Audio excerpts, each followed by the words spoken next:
नमस्कार. माय रेसिपीज मराठी या आपल्या यूट्यूब चॅनलवर तुमचे मनापासून खूप खूप स्वागत. तर आज मी अगदी सोप्या पद्धतीने आंबा नारळ वडीची रेसिपी शेअर करत आहे. तर रेसिपी एकदम सोपी आहे. चला मग लगेच सुरुवात करूया. तर त्यासाठी इथे मी 1 वाटी ओल्या नारळाचे काप करून घेतले आहेत. त्याचा पाठीमागचा काळा भाग आहे तो काढून घेतला आणि 1 वाटी आंब्याचा गर घेतला आहे.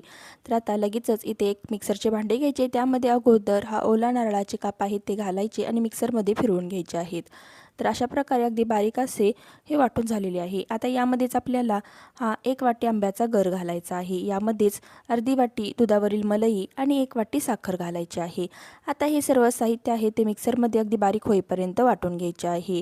तर साधारण अर्धा मिनिट आपण हे मिक्सरवर फिरवून घेतल्यानंतर पहा अशा प्रकारे याचे स्मूथ असे हे बॅटर किंवा पेस्ट बनवू शकता ती तयार झालेली आहे.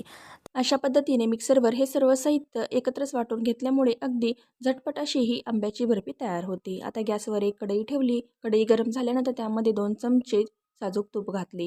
तूप गरम झाले की लगेचच यामध्ये हे मिक्सरमध्ये तयार केलेले जे मिश्रण आहे ते घालायचे आणि कलत्याने व्यवस्थित हलवत मिक्स करून घ्यायचे आहे. व्हिडिओमध्ये तुम्ही पाहू शकता. तर कलत्याने आपल्याला एकसारखे हलवत राहायचे आहे जेणेकरून तळाशी ते चिटकू नये यासाठी.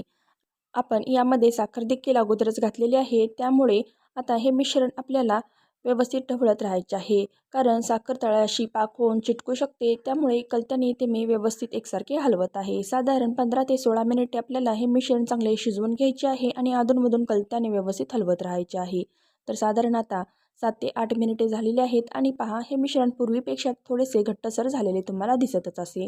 तर अशाच प्रकारे हे मिश्रण छान असे घट्टसर होईपर्यंत म्हणजेच कढईपासून सुट्टेपर्यंत आपल्याला ते चांगले व्यवस्थित हलवत शिजवून घ्यायचे आहे. तर हे मिश्रण साधारण 15 ते 16 मिनिटे इतका वेळ शिजवत ठेवले की त्याचा छान असा घट्टसर गोळा तयार होतो आणि कढईपासून ते सुटू लागते. तर आता साधारण 10 ते 11 मिनिटे झालेली आहेत आणि मिश्रण आणखीन थोडेसे सैलसरच वाटत आहे. त्यामुळे आपल्याला मीडियम फ्लेमवर हे मिश्रण चांगले घट्टसर होईपर्यंत शिजवून घ्यायचे आहे. कलत्याने व्यवस्थित हलवत राहायचे म्हणजे ते अजिबात चिकटणार नाही. तर आता इथे पहा साधारण 15 मिनिटे झालेली आहेत आणि मिश्रण छान असे घट्टसर झालेले आहे आणि कढईपासून ते सुटू देखील लागलेले आहे. तर बर्फी देखील आपल्याला अगदी मऊसूत बनवायची आहे. तर त्यासाठी हे मिश्रण अगदी परफेक्ट तयार झाले आहे की नाही हे पाहण्यासाठी हे मिश्रण अशा प्रकारे कढईमध्ये एका ठिकाणी गोळा करून घ्यायचे आणि त्यामध्ये चमचा अशा प्रकारे उभा रोवून घ्यायचा. चमचा अजिबात हलला नाही किंवा पडला नाही तर मिश्रण अगदी परफेक्ट तयार झाले आहे असे समजायचे. तर पहा चमचा आपला अगदी सरळ उभा राहिलेला आहे आणि तो अजिबात हलला देखील नाही. तर मिश्रण अगदी परफेक्ट बर्फीसाठी तयार झालेले आहे. आता लगेचच गॅस बंद करायचा आणि पुन्हा एकदा हे कलत्याने व्यवस्थित हलवून घ्यायचे. तर अगोदरच इथे मी एका ताटाला तूप लावून घेतले होते. तर या ताटामध्ये आपण हे सर्व मिश्रण काढून घेणार आहोत. तर व्हिडिओमध्ये दाखवल्याप्रमाणे अशा प्रकारे या तूप लावलेल्या ताटामध्ये सर्व मिश्रण काढून घ्यायचे आणि कलत्याने आपल्याला हे अगोदर अशा प्रकारे पसरवून घ्यायचे आहे. हात लावल्यास हाताला चटका बसू शकतो, त्यामुळे अशाच प्रकारे आपण कलत्याने हे मिश्रण व्यवस्थित असे ताटामध्ये पसरवून घेणार आहोत. नंतर एका वाटीला थोडेसे तूप लावून घ्यायचे आणि हे मिश्रण व्यवस्थित एकसारखे ताटामध्ये पसरवून घ्यायचे. तर ताटामध्ये हे मिश्रण छान असे एकसारखे पसरवून घेतले आहे. आता यावर काजू बदामाचे काप मी हलकेसे घालत आहे, म्हणजे छान असे ते दिसायला देखील अगदी सुंदर दिसते. तर हलकेच आता हे काजू बदामाचे काप आपण प्रेस करून घेणार आहोत, म्हणजे वडी कापताना किंवा खाताना ते अजिबात वडीपासून सुटणार नाहीत किंवा खाली पडणार नाहीत. आता 10 ते 15 मिनिटे आपल्याला हे थोडेसे गार होण्यासाठी ठेवून द्यायचे आहे.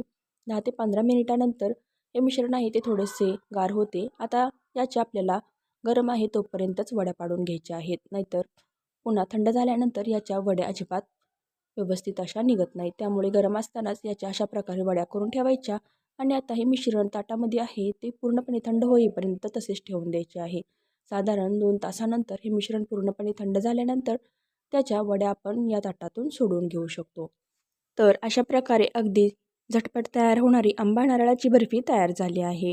तर मिश्रण पूर्णपणे गार झाल्यानंतर याच्या आपण वड्या काढून घेऊ शकतो. तर अशा प्रकारे अगदी चविष्ट आणि मऊसूत अशा तोंडात विरघळणाऱ्या या आंबा नारळाच्या वड्या किंवा बर्फी तयार झाली आहे.